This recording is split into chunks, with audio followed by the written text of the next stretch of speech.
How to make a playlist on Spotify. Hello everyone, welcome back to my channel. In this tutorial video, I will simply show you how you can make a playlist on Spotify. So just make sure to watch this video till the end.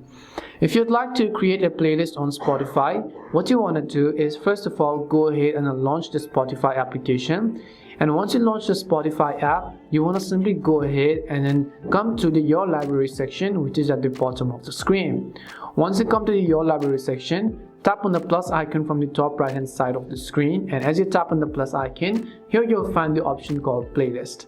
So the very first thing, of course, is we are going to give our playlist a name. So let me just name it My Favorite Music. Now you can name it anything that you want. Once you give your playlist a name, tap on the create button, and now the next step is to simply add songs to this playlist. So by default, you also have a list of recommended songs at the bottom, and you can just tap on the music icon and the plus icon right next to it in order to add those songs to your playlist.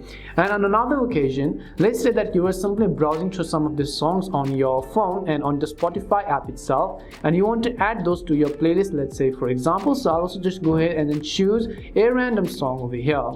Once you choose a random song and you wish to add those to your playlist, just go ahead and play that specific song. Tap on the three dot icon and you'll be able to add those songs to your playlist. And that's all it takes to go ahead and then create a Spotify playlist. We hope the video was really helpful, and if it did help you, then make sure to leave a like and subscribe to our channel. If you have got any more questions, feel free to also leave them down. Thank you very much for watching, and see you soon in our next video.